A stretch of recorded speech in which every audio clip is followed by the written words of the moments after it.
She stood barely 5 feet tall. She spoke in a soft, almost whispery voice.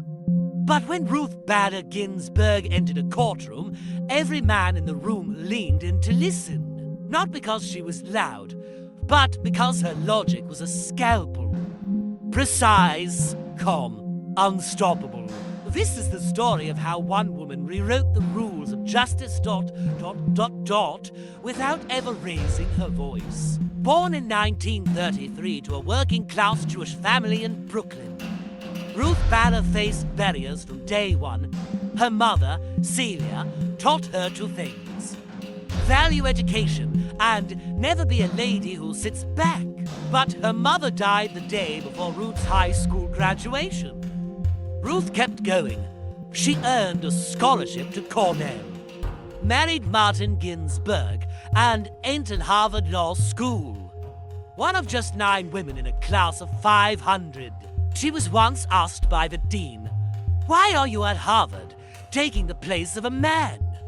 Ruth smiled, but she didn't forget. After law school, no firm would hire her. Too smart, too female, too Jewish. So she taught, researched, and fought back, case by case. She didn't scream.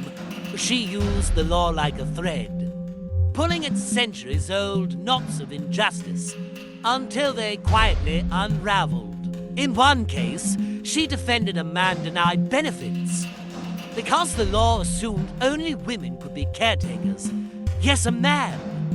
Because equality, to her, wasn't about replacing men. It was about dignity for everyone. She argued 6 cases before the Supreme Court and won 5. In 1993, President Clinton appointed her to the Supreme Court. She was the 2nd woman ever to serve. There, she became a voice for the voiceless. Her opinions were sharp, elegant, and laced with uncheckable logic. But when the court swung more conservative, Ruth sharpened her pen in dissent. She didn't just disagree. She wrote dissents like battle hymns. "I dissent," she wrote, not as a protest, but as a promise that one day justice would catch up. In her 80s, something strange happened. Teenagers started wearing her face on T-shirts. She was remixed into rap videos. She became the Notorious RBG, a nickname blending her stoic legal persona with the swagger of rapper Biggie Smalls. Did she mind? Not at all. She embraced it, even laughed about it. Because beneath the robes and lace collars was a woman who knew exactly what she was doing and loved that people were finally paying attention. Ruth beat cancer not once, not twice, but 5 times. She worked through chemotherapy, wrote opinions from her hospital bed, and refused to step down while democracy needed her. Her husband, Marty, was her greatest cheerleader, a man secure enough to champion his wife's brilliance. When he died in 2010, she carried on, quietly, powerfully, alone. Ruth Bader Ginsburg died in 2020.